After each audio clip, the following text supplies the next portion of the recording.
एक गांव में एक दादी जान रहा करती थी। दादी अपनी ज़िद और सख्त मिजाजी की वजह से मशहूर थी। अगर वो कह देती कि आज सबको दाल खानी है तो पूरे घर को दाल ही खानी पड़ती थी। अगर कहती हैं कि आज सुबह 5 बजे उठेंगे तो चाहे बारिश हो या आंधी सबको उठना पड़ता था। एक दिन दादी के नवासे ने इनको खुश करने के लिए एक खूबसूरत सब्ज़ तोता ला कर दिया। दादी ने पहली बार किसी तोहफे पर इतनी खुशी जाहिर की। तोता पिंजरे में बैठा अपनी बड़ी बड़ी आँखों से सबको देख रहा था। शुरू में तो वो बस अस्सलाम वालेकुम कहना जानता था, लेकिन फिर आहिस्ता आहिस्ता लोगों की बातें दोहराने लगा। दादी और तोता।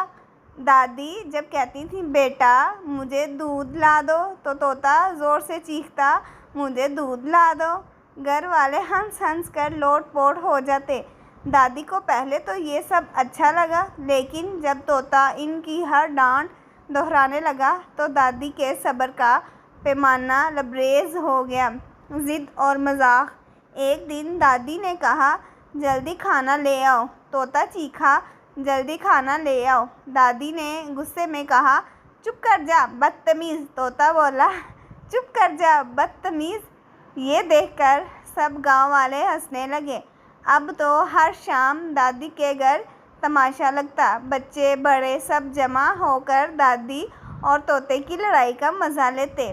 गांव वालों का मेला।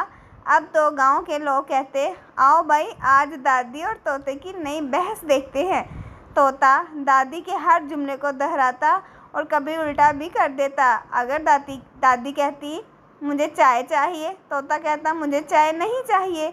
ये सुनकर पूरा गांव कहकों से गूंज उठता। ज़िद्दी दादी की हार।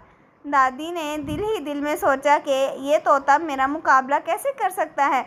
मैं तो गांव की सबसे ज़िद्दी हूँ, लेकिन जितना वो ज़िद करती इतना ही तोता सबकी हंसी का सामान बनता। आखिरकार दादी ने हार मानी और बोल उठी तू जीते मुबारक हो, तुझे जीत मुबारक हो। तोता ज़ोर से बोला तुझे जीत मुबारक हो। गांव वाले इतना हंसे कि इनके पेट में दर्द हो गया। खुशियों की जोड़ी। अब दादी और तोता एक दूसरे के बेहतरीन दोस्त बन गए। दादी अक्सर इसके साथ बैठकर बातें करती और तोता इनकी बातों को दोहराता। बच्चे आकर सुनते और दिल खोल कर हंसते। गांव के लोग कहने लगे ज़िद्दी दादी और बोलने वाला तोता हमारी सबसे मज़ाहिया जोड़ी है। यूँ गांव में हर दिन खुशियों कहकों और हंसी से भरा रहने लगा। बहुत हट दर्मी और ज़िद की बजाय अगर इंसान हंसना और दूसरों को हंसाना सीख ले तो ज़िंदगी आसान और खुशी बड़ी हो जाती है।